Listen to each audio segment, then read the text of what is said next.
We've been telling scary stories around the campfire forever. Campfire stories capture our imaginations, our history, and help define who we are. Some people call them myths, legends, or folklore, but when they start, when you're sitting around that fire, you'll probably start to laugh nervously. Scoot a little closer to the person next to you as you peer into the darkness, straining to make out exactly what may be at the edge of that light, listening, waiting. So come on over and have a seat at my fire. Grab some marshmallows. I've got a story for you.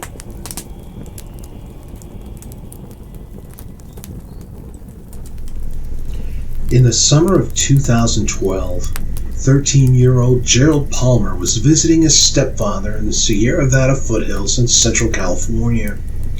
Jared's parents had been divorced for a few years, and Jared only saw his father for 2 weeks in the summer. Unfortunately for Jared, those 2 weeks found him spending time in a hot, cramped, mobile home with no TV reception of any kind and no internet. Even worse, his father was a fairly accomplished alcoholic, which meant that Jared was basically on his own for those 2 weeks. Near the end of his visit, Jared was midway through a sweaty, sleepless night. He ended up sitting by one of the only windows that would open and strained to catch some of the cool night air that was trickling in from outside. Soon he decided to leave the trailer and spend some time outside in his boxers trying to cool off. His passed out father would not be aware, nor care if he was, about Jared heading out. The full moon allowed Jared to see fairly well, and he was starting to cool down as he walked around the trailer and stared into the woods.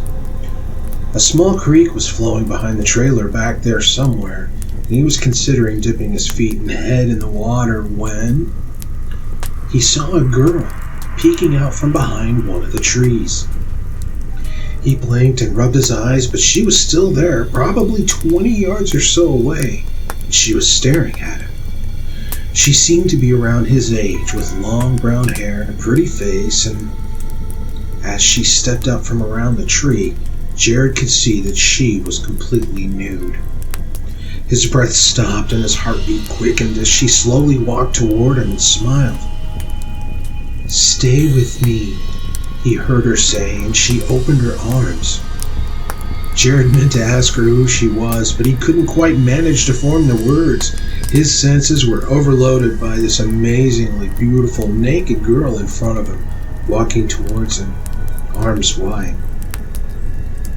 "Stay with me," she said again in a quiet voice, and somewhere in the back of his overloaded brain, Jared almost consciously noticed that her mouth wasn't moving.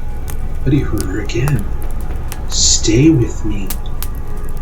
She was right in front of him now, and right before they touched, Jared's nostrils were filled with a foul odor of rotting mushrooms and dark, sour soil. But entranced by that smile, he returned her embrace. As his arms reached around, he was immediately confused as he was touching something wet, something slimy, something that was just wrong. This girl seemed to be hollow from the rear and full of something horrible. Before he could pull back, her arms locked around him like a vice. He wanted to inhale and to scream, but all of his air was being forced out of him with the strength of her grip around his chest and back. Panicking, Jared looked into her face. She was still smiling. "Stay with me." He heard it again. Oh, sure, but this time her mouth never moved. He tried to gather all of his strength to push away, but it was useless. She squeezed harder, and Jared heard and felt a deep crack as one of his ribs broke. The pain was electric and white hot, and he struggled to inhale, but to no avail. The last thing Jared heard before the final snaps and cracks of his bones shattering was her undeniably sweet voice. "Stay with me."